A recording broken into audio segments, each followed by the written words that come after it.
নমস্কাৰ, এই মুহূৰ্তত দিবলৈ ৰাতিপুৱাৰ কেইবাটাও বিগ ব্ৰেকিং নিউজ। খবৰ লগতে ভাৰতৰ বিভিন্ন প্ৰান্তৰ পৰা যুগুতোৱা হৈছে কেইবাটাও গুৰুত্বপূৰ্ণ খবৰ। মুছলমানসকলৰ বাবে আহি পৰিছে এক ডাঙৰ খবৰ, এটা বহুতে গুৰুত্বপূৰ্ণ খবৰ।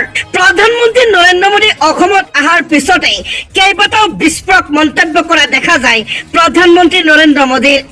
হয় বন্ধুসকল, এজন দেশৰ প্ৰধানমন্ত্ৰীয়ে মিয়া মুছলমানসকলক লৈ এনেকুৱা কিছুমান মন্তব্য কৰে যি মন্তব্য শুনিলে আপোনাৰ চকু কপালত উঠিব। আমাৰ প্ৰথমটো খবৰে ৰাজ্যবাসীৰ বাবে বহুতে গুৰুত্বপূৰ্ণ খবৰ, আৰু এনেবোৰ গুৰুত্বপূৰ্ণ খবৰ নিতৌ পাই থাকিবলৈ আমাৰ এই চেনেলটো ছাবস্ক্ৰাইব কৰিব। লগতে আজিৰ এই ভিডিঅ'টিত এটা লাইক নিশ্চয় কৰিব, কাৰণ আজি 5টাকৈ ডাঙৰ খবৰ আপোনালোকৰ বাবে লৈ আহিছো। হয়, অসমৰ ভূমিৰ পৰাই বেদখলকাৰীক সকীয়নি প্ৰধানমন্ত্ৰী নৰেন্দ্ৰ মোদী। অসমৰ পবিত্ৰ ভূমি বেদখল কৰা সকলক এৰি দিয়া নহব বুলি মন্তব্য কৰে প্ৰধানমন্ত্ৰী নৰেন্দ্ৰ মোদীয়ে। অনুপ্ৰৱেশকাৰীক বচাবলৈ চেষ্টা কৰা সকলেও ভুগিব লাগিব পৰিণাম। জনাইছো সবিশেষ ভিডিঅ'টি চাই থাকিব। অসমৰ ভূমিৰ পৰাই বেদখলকাৰীক সকীয়নি প্ৰদান কৰিছে প্ৰধানমন্ত্ৰী নৰেন্দ্ৰ মোদী। অসমৰ পবিত্ৰ ভূমি বেদখল কৰা সকলক এৰি দিয়া নহব। অনুপ্ৰৱেশকাৰীক বচাবলৈ চেষ্টা কৰা সকলেও ভুগিব লাগিব পৰিণাম। অবৈধ অনুপ্ৰৱেশকাৰীক চৰকাৰে কোনো কাৰণতে ভূমি দখল কৰিবলৈ নিদিয়ে বুলি মন্তব্য কৰিছে প্ৰধানমন্ত্ৰী নৰেন্দ্ৰ মোদীয়ে। টিকুক আদিবাসী যুৱ প্ৰজন্মৰ অধিকাৰ কাঢ়ি ল'বলৈ দিয়া নহব বুলি মন্তব্য প্ৰধানমন্ত্ৰী নৰেন্দ্ৰ মোদীৰ। এইসকল অনুপ্ৰৱেশকাৰীয়ে আমাৰ মাতৃ ভগ্নীৰ ওপৰত অত্যাচাৰ কৰে, এয়া কোনো কাৰণতে সহ্য কৰা নহব। একাংশই অনুপ্ৰৱেশকাৰীৰ জৰিয়তে অসমৰ জনগাঁথনি সলনি কৰিবলৈ চেষ্টা কৰিছে, ষড়যন্ত্ৰ কৰিছে। অনুপ্ৰৱেশকাৰীৰ পৰা দেশখনক বচোৱাটোৱেই হৈছে বিজেপিৰ আচল লক্ষ্য। অসমৰ বিকাশ কৰাত অনুপ্ৰৱেশকাৰী সমস্যা বাধা দিছে। কংগ্ৰেছ চৰকাৰৰ দিনতেই অনুপ্ৰৱেশকাৰীক দিছিল ভূমি, বিজেপি চৰকাৰৰ দিনত অবৈধ বেদখলকাৰীক দিয়া নহব এটুকুৰা ভূমি। যিসকল নেতাই প্ৰত্যাহ্বান দিছে, মই বুকু থিয় কৰি তেওঁলোকৰ চেলেঞ্জ গ্ৰহণ কৰিছো।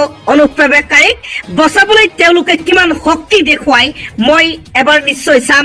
অনুপ্ৰৱেশকাৰীক আঁতৰাবলৈ মই কেনেকৈ যুঁজিব পাৰো সেয়াও মই দেখুৱাম। অনুপ্ৰৱেশকাৰীক বচাবলৈ চেষ্টা কৰা সকলে পৰিণাম ভুগিব লাগিব বুলি মন্তব্য প্ৰধানমন্ত্ৰী নৰেন্দ্ৰ মোদীৰ। দেশবাসীয়ে তেওঁলোকক কেতিয়াও ক্ষমা নকৰে। মংগলদৈৰ পৰা বেদখলকাৰীক শেষ সকীয়নি প্ৰদান কৰিছে প্ৰধানমন্ত্ৰী নৰেন্দ্ৰ মোদীয়ে। যোৱাকালি ভূমিকম্পৰ পিছতেই ভূতত্ত্ববিদ সকলে দিছে ভয়ংকৰ তথ্য। হয়, ভাঙি দুফাল হব ভাৰতবৰ্ষ। ভূমিকম্পৰ পাছতেই গৱেষকৰ ভয়ংকৰ তথ্য। ভাঙি দুফাল হব ভাৰতৰ মানচিত্ৰ। নিশ্চিন্ন হৈ যাব লাডাখ, উত্তৰাখণ্ড, ছিকিম, হিমাচল প্ৰদেশ। হেৰাই যাব অৰুণাচল প্ৰদেশ, উত্তৰ প্ৰদেশ। চীনা গৱেষকৰ তথ্যৰ পাছতেই ভাৰতত খলকনি। ভূতত্ত্ববিদ লিন লিঅ'ৰ নেতৃত্বত হোৱা গৱেষণাত এই ভয়ংকৰ তথ্য। যিকোনো মুহূৰ্ততে টেকটনিক প্লেট ভাঙি দুভাগত ভাগ হোৱাৰ আশংকা ভূতত্ত্ববিদৰ। ইউৰেছিয়ান প্লেটৰ সৈতে হোৱা সংঘৰ্ষৰ ফলত দুৰ্বল হৈ পৰিছে টেকটনিক প্লেটৰ নিম্নাংশ, যাৰ বাবে যিকোনো মুহূৰ্তত ভূগৰ্ভৰ এটা অংশ খহি গৈ নদীৰ সৃষ্টি হ'ব পাৰে। তিব্বতত হোৱা ভূমিকম্পৰ জোকাৰণিৰ ফলত ভাৰসাম্য হেৰুৱাইছে ভূগৰ্ভই। ভাৰতৰ কেইবা ঠাইতো 100 কিলোমিটাৰ গভীৰ অংশত দেখা গৈছে বৃহৎ ফাট, যাৰ ফলত এই ফাট বিস্তাৰিত হৈ দুভাগত বিভক্ত হ'ব পাৰে ভূখণ্ড। ইয়াৰ প্ৰভাৱ পৰিব পাৰে হিমালয়ৰ ওপৰতো, কিয়নো হিমালয়ৰ উৎপত্তি ইউৰেছিয়ান প্লেটৰ সংঘৰ্ষৰ ফলতে সৃষ্টি হৈছিল। যদিহে চীনা গৱেষকৰ দাবী সঁচা হয়, অসমৰ চুবুৰীয়া দুখনকৈ ৰাজ্য নাইকিয়া হৈ যাব মানচিত্ৰৰ পৰা। ভূমিকম্পৰ পাছতেই গৱেষকৰ এই বিস্ফোৰক তথ্য। ভাৰত পাকিস্তান মেচক লৈ আছাদুদ্দিন ওৱেইছিৰ বিস্ফোৰক মন্তব্য। বিজেপিৰ কাৰণে টকা ডাঙৰ নে দেশ ডাঙৰ বুলি প্ৰশ্ন কৰিছে আছাদুদ্দিন ওৱেইছিয়ে। পাকিস্তানৰ জঘন্য কাণ্ডৰ পাছতো ক্ৰিকেট মেচ কিয় বুলি প্ৰশ্ন কৰিছে আসাদুদ্দিন ঐচিয়ে পাকিস্তানৰ জঘন্য কাণ্ডৰ পাছতো কিয় ক্ৰিকেট মেচ বুলি প্ৰশ্ন কৰিছে আসাদুদ্দিন ঐচিয়ে। পেহেলগাম কাণ্ডৰ পিছত কিয় বিজেপি চৰকাৰে সিদ্ধান্ত লৈছে ভাৰত পাকিস্তান মেচৰ। বিজেপিৰ কাৰণে টকা ডাঙৰ নে দেশ ডাঙৰ। দেশভক্তিৰ ডাঙৰ কথা কোৱা বিজেপিৰ এই স্থিতি কিয় বুলি প্ৰশ্ন উত্থাপন কৰিছে আসাদুদ্দিন ঐচিয়ে। আল্লাহে আন ধৰ্মৰ লোকক আঘাত কৰিবলৈ শিকোৱা নাই। পেহেলগামৰ 26 গৰাকী শ্বহীদতকৈ টকা ডাঙৰ হল নেকি বিজেপিৰ বাবে মন্তব্য কৰিছে আসাদুদ্দিন ঐচিয়ে। ভাৰত পাকিস্তানৰ ক্ৰিকেট মেচক লৈ ডাঙৰ মন্তব্য আসাদুদ্দিন ঐচিৰ। পাকিস্তানৰ জঘন্য কাণ্ডৰ পাছতো কিয় ক্ৰিকেট মেচ আৰম্ভ হবলৈ গৈ আছে বুলি এতিয়া প্ৰশ্ন উত্থাপন কৰিছে আসাদুদ্দিন ঐচিয়ে। ৰাজ্যৰ লাখ লাখ মহিলাসকলৰ বাবে এটা জৰুৰী খবৰ, এটা বহুতে ভাল খবৰ। অসমত উপস্থিত প্ৰধানমন্ত্ৰী নৰেন্দ্ৰ মোদী আৰু নৰেন্দ্ৰ মোদী অহাৰ পিছতেই অসমৰ লাখ লাখ মহিলাৰ কপাল খুলিলে। হয়, প্ৰধানমন্ত্ৰীৰ অসম ভ্ৰমণে আনিলে ভাল খবৰ। হাতত মাত্ৰ 2টা দিন লাখ লাখ মহিলালৈ পূজাৰ উপহাৰ দিছে প্ৰধানমন্ত্ৰী নৰেন্দ্ৰ মোদীয়ে। আমাৰ প্ৰথমটো খবৰে ৰাজ্যবাসীৰ বাবে বহুতে গুৰুত্বপূৰ্ণ, গতিকে ভিডিঅ'টি অলপ স্কিপ নকৰিব। এনেবোৰ বাতৰি নিতৌ পাই থাকিব হলে আমাৰ চেনেলটো ছাবস্ক্ৰাইব নিশ্চয় কৰিব। অসমলৈ প্ৰধানমন্ত্ৰীয়ে লৈ আহিছে কেইবাটাও ডাঙৰ টোপোলা। 40 লাখ মহিলালৈ ভাল খবৰ আনিছে প্ৰধানমন্ত্ৰী নৰেন্দ্ৰ মোদীয়ে। একেদিনাই 40 লাখ মহিলাৰ একাউণ্টত সোমাব ধন। 17 ছেপ্টেম্বৰৰ পৰা আৰম্ভ হব অৰুণোদয় 3.0। 40 লাখ পৰিয়ালৰ ঘৰে ঘৰে গৈ দিয়া হব এই আঁচনিৰ সুবিধা। প্ৰধানমন্ত্ৰী নৰেন্দ্ৰ মোদীৰ জন্মদিনত দিয়া ৰাজ্যত মুকলি হব এই আঁচনি। ছেপ্টেম্বৰ মাহৰ 17 তাৰিখে আনুষ্ঠানিকভাৱে মুকলি কৰা হব অৰুণোদয় আঁচনি 3.0। অৰুণোদয়ৰ বাবে শীঘ্ৰেই মুকলি কৰা হব পৰ্টেল। মহিলাসকলে সকলো অভাৱ অভিযোগ দিব পাৰিব এই পৰ্টেলত। মুখ্যমন্ত্ৰী হিমন্ত বিশ্ব শৰ্মাৰ এই ডাঙৰ ঘোষণা দেশৰ 20 কোটি মুছলমানৰ বাবে ডাঙৰ খবৰ। হয়, আমাৰ প্ৰথমটো খবৰে ৰাজ্যবাসীৰ বাবে বহুতে গুৰুত্বপূৰ্ণ খবৰ। ৱাকফ সংশোধনী আইনক লৈ মুছলমানৰ আশাৰ ৰেঙনি। কাইলৈ সৰ্বোচ্চ ন্যায়ালয়ে দিব অন্তৱৰ্তীকালীন আদেশ। এটা ডাঙৰ খবৰ ৰাজ্যৰ লাখ লাখ মুছলমানসকলৰ বাবে। উচ্ছেদৰ বিৰোধিতা কৰিব ৰঞ্জিত দাসে। উচ্ছেদ কৰিবলৈ আহিলে কাক বাধা প্ৰদান কৰিব বিজেপি মন্ত্ৰী ৰঞ্জিত কুমাৰ দাসে। উচ্ছেদৰ বিৰোধিতা কৰিব অসম চৰকাৰৰ মন্ত্ৰী ৰঞ্জিত কুমাৰ দাসে। ঘোষণা কৰিছে ৰঞ্জিত দাসে উচ্ছেদ কৰিবলৈ আহিলে বাধা প্ৰদান কৰিব বুলি মন্তব্য বিজেপি মন্ত্ৰী ৰঞ্জিত কুমাৰ দাসৰ। সংখ্যালঘুসকলক উচ্ছেদৰ বাবে শংকিত নহবলৈ আহ্বান জনাইছে মন্ত্ৰী ৰঞ্জিত কুমাৰ দাসে। বৰভূমিত নিৰ্বাচনী প্ৰচাৰ চলাই এই মন্তব্য বিজেপি মন্ত্ৰী ৰঞ্জিত কুমাৰ দাসৰ। সংখ্যালঘুসকলে উচ্ছেদৰ বাবে শংকিত হবলগীয়া একো নাই বুলি আশ্বাস প্ৰদান কৰিছে ৰঞ্জিত কুমাৰ দাসে। ইয়াত বনাঞ্চলৰ ভূমি নাই, গতিকে উচ্ছেদ নহয়, কেৱল মাত্ৰ বনাঞ্চলৰ ভূমিতহে উচ্ছেদ হয়। উচ্ছেদ কৰিবলৈ আহিলে মই বাধা প্ৰদান কৰিম বুলি ঘোষণা কৰিছে বিজেপি মন্ত্ৰী ৰঞ্জিত কুমাৰ দাসে। গোৱালপাৰাত চলা উচ্ছেদক সকলোৱে সমৰ্থন আগবঢ়াইছিল বুলিও মন্তব্য ৰঞ্জিত কুমাৰ দাসৰ। লগতে বঙালী হিন্দুক লৈও ডাঙৰ মন্তব্য ৰঞ্জিত কুমাৰ দাসৰ। বঙালীয়ে লালন পালন কৰি যৌৱন দিছে ভাৰতীয় জনতা পাৰ্টি। হিন্দীভাষীৰ অৰ্হত জন্ম হৈছে ভাৰতীয় জনতা পাৰ্টি, গতিকে হিন্দু বঙালীক ৰক্ষা কৰিবই ভাৰতীয় জনতা পাৰ্টিয়ে। হিন্দু বঙালীক লৈ এই মন্তব্য। বিজেপিক লালন পালন কৰিছে হিন্দু বঙালী লোকসকলে। বঙালীসকলৰ কোলাতেই বিজেপিয়ে যৌৱন পাইছে, তাৰ পিছতহে অসমৰ সকলো জাতি জনগোষ্ঠীয়ে বিজেপিক আদৰি লৈছে। চন্দ্ৰ সূৰ্য থকালৈকে বিজেপি চৰকাৰ শাসনত থাকিব। বঙালীসকল বাংলাভাষী অসমীয়া, আমি অসমীয়া, অসমীয়াভাষী অসমীয়া। কংগ্ৰেছৰ দিনতেই ডিটেনশ্যন কেম্প হৈছিল। বঙালীৰ ওপৰত অত্যাচাৰ কংগ্ৰেছৰ দিনতেই হৈছে। মন্তব্য কেবিনেট মন্ত্ৰী ৰঞ্জিত কুমাৰ দাসৰ। অন্য এটা খবৰ, গৰমত যতে ততে গা নুধুব, পানীত আহিছে বিৰল এমিবা। 17 জনৰ সৈতে কৰুণ ঘটনা সংঘটিত হৈছে। গৰম উঠিছে বুলিয়েই আপুনি যতে ততে গা নুধুব, অন্যথা আপুনিও পৰিব পাৰে বিপদত। মুকলিকৈ ৰখা পানী ভুলতো আপুনি সেৱন নকৰিব। মুক্ত বোৱতী পানীত ধৰা পৰিছে বিৰল এমিবা।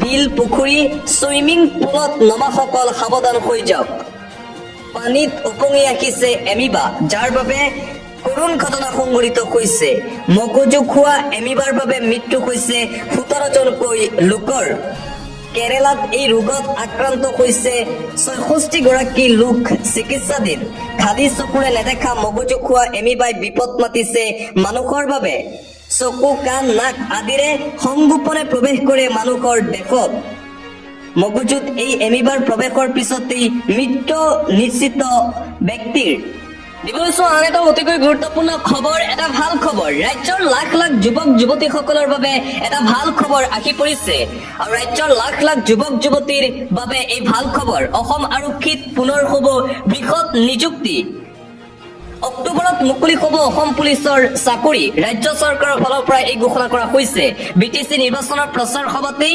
মুখ্যমন্ত্ৰীয়ে কৰিলে এই ডাঙৰ ঘোষণা লাখ লাখ নিবনুৱা যুৱক যুৱতীসকলৰ বাবে এই ভাল খবৰ দিছে মুখ্যমন্ত্ৰী হিমন্ত বিশ্ব শৰ্মাই আৰক্ষীৰ চাকৰিৰ বাবে অনুশীলন কৰা যুৱক যুৱতীয়ে পাব আৰক্ষীৰ চাকৰি অক্টোবৰত ৰাজ্য চৰকাৰে মুকলি কৰিব অসম আৰক্ষীৰ চাকৰিৰ পদ নৱেম্বৰ মাহত নিযুক্তিৰ বাবে হ'ব পৰীক্ষা ইতিমধ্যে ঘোষণা কৰিছে মুখ্যমন্ত্ৰী হিমন্ত বিশ্ব শৰ্মাই অক্টোবৰ মাহতেই বহু নিবনুৱাই খানাপাৰাত পাব নিযুক্তি পত্ৰ চেঙাজানত উচ্ছেদিতৰ মাজত আতংক উচ্ছেদিতই নিজেই ভাঙিলে নিজৰ ঘৰ বাৰী ৰাজ্যত পুনৰ উচ্ছেদিতৰ মাজত হাহাকাৰ পৰিস্থিতিৰ সৃষ্টি হৈছে প্ৰশাসনৰ উচ্ছেদত জাননী পাই উচ্ছেদিতই ভাঙিছে নিজৰ ঘৰ দুৱাৰ শতাধিক উচ্ছেদিত পৰিয়ালে নিজেই ভাঙিলে নিজৰ ঘৰ দুৱাৰ কেৱল বাছি বাছি সংখ্যালঘু লোকক উচ্ছেদ কৰাৰ অভিযোগ উত্থাপন চেঙাজানৰ শ শ বেদখলকাৰী পৰিয়ালত হাহাকাৰ পৰিস্থিতিৰ সৃষ্টি হৈছে 70-80 বছৰ ধৰি ইয়াত থকাৰ পাছতো কিয় উচ্ছেদ কৰিছে সন্তানক লৈ আমি ক'ত যাম বুলি প্ৰশ্ন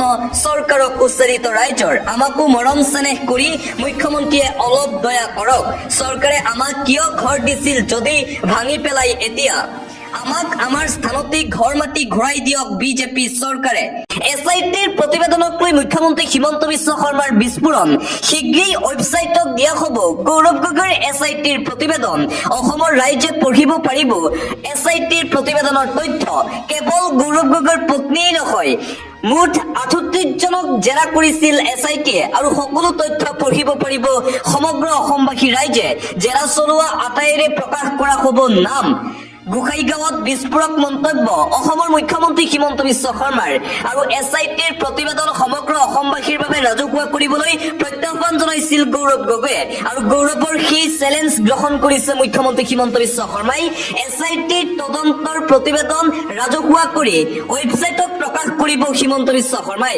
যাতে সমগ্ৰ অসমবাসীৰ ৰাইজে পঢ়িব পাৰে এছআইটিৰ প্ৰতিবেদন আৰু গৌৰৱ গগৈৰ পাকিস্তান লিংকৰ এছআইটিৰ প্ৰতিবেদন শীঘ্ৰেই ৱেবছাইটত ৰাজহুৱা কৰিব বুলি ঘোষণা কৰিছে অসমৰ মুখ্যমন্ত্ৰী হিমন্ত বিশ্ব শৰ্মাই দিবলৈছো আন এটা বিগ ব্ৰেকিং নিউজ বাতিল হ'ব পাৰে বিতৰ্কিত এছআইআৰ সন্দৰ্ভত সৰ্বোচ্চ ন্যায়ালয়ৰ বৃহৎ মন্তব্য বাতিল হ'ব পাৰে বহু চৰ্চিত এছআইআৰ প্ৰক্ৰিয়া সৰ্বোচ্চ ন্যায়ালয়ৰ এছআইআৰ সন্দৰ্ভত ডাঙৰ মন্তব্য দেশজুৰি এছআইআৰ কাৰ্যকৰীত যুঁজা চলাইছিল নিৰ্বাচন আয়োগে এছআইআৰ সমগ্ৰ নিয়ম মানি চলিহে কাম কৰিব পাৰিব নিৰ্বাচন আয়োগে নিৰ্বাচনী আয়োগক সকিয়নি সৰ্বোচ্চ ন্যায়ালয়ৰ এছআইআৰ প্ৰক্ৰিয়াত খেলিমেলি হলেই কৰা হ'ব এছআইআৰ বাতিল এই পদ্ধতিত অবৈধতা ধৰা পৰিলে বাতিলৰ সিদ্ধান্ত ল'ব ন্যায়ালয়ে এছআইআৰৰ 11বিধ নথি পৰীক্ষা কৰা হ'ব বুলি জনাইছিল নিৰ্বাচন আয়োগে 65 লাখ সন্দেহজনক লোকৰ নাম কৰ্তন হৈছিল ভোটাৰ তালিকাৰ পৰা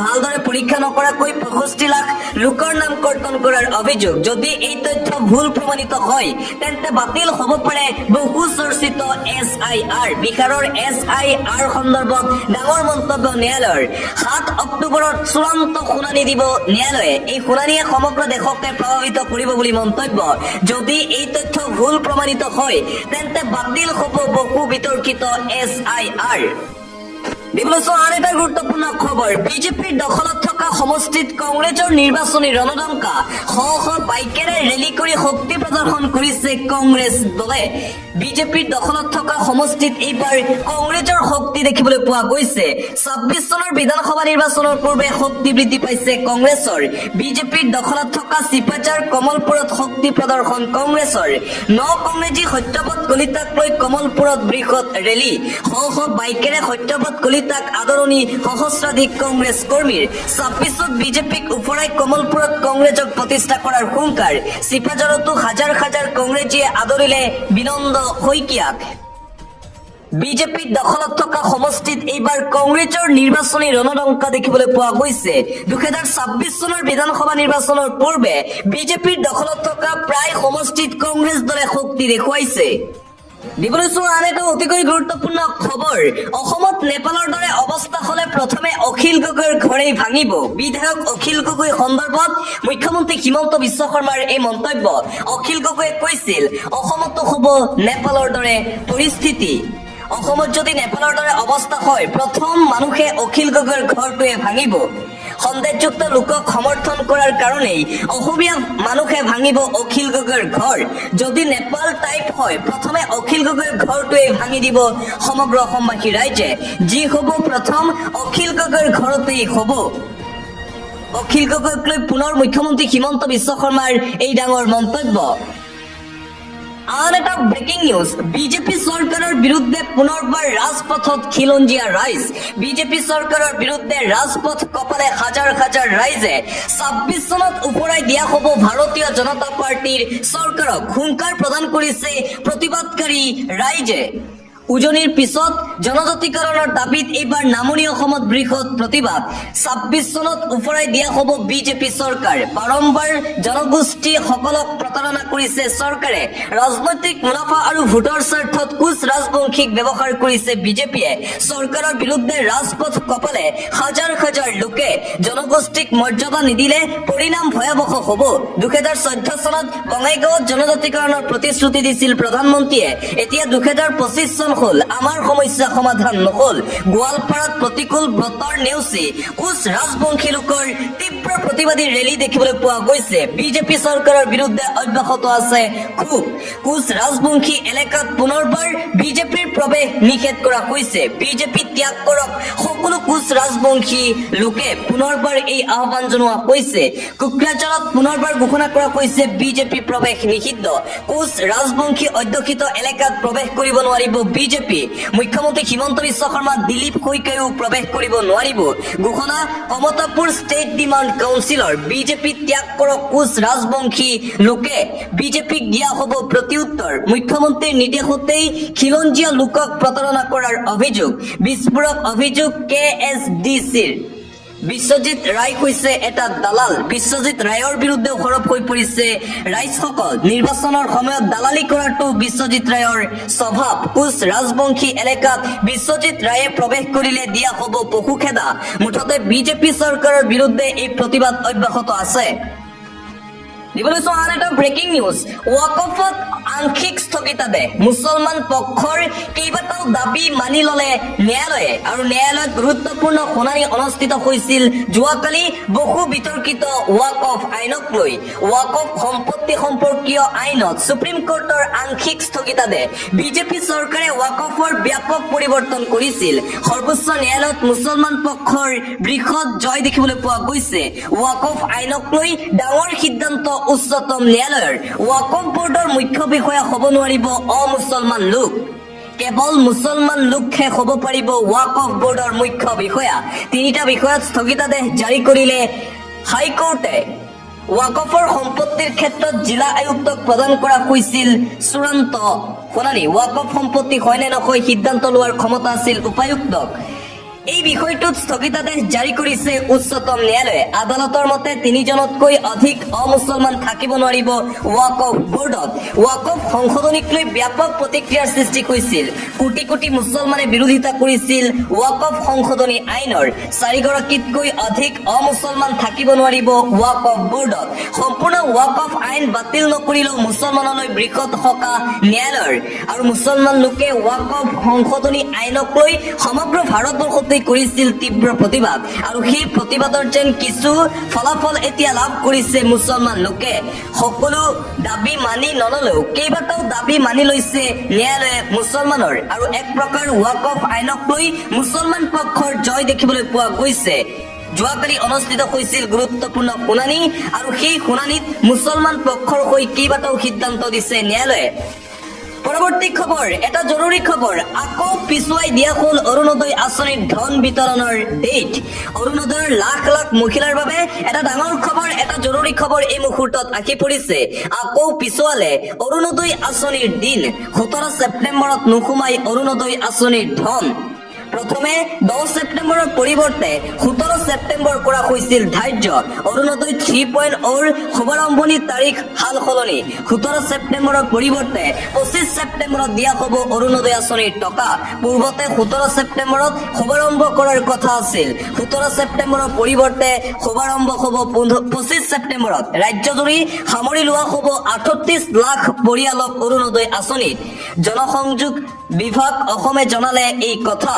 আৰু অৰুণোদয় আঁচনিৰ ধন বিতৰণৰ তাৰিখ সাল সলনি কৰিছে ৰাজ্য চৰকাৰে। ৰাজ্যৰ লাখ লাখ অৰুণোদয় আঁচনিৰ মহিলাসকলৰ বাবে এই গুৰুত্বপূৰ্ণ খবৰ আৰু এটা ব্ৰেকিং নিউজ জাৰি কৰা হৈছে ৰাজ্য চৰকাৰৰ ফালৰ পৰা।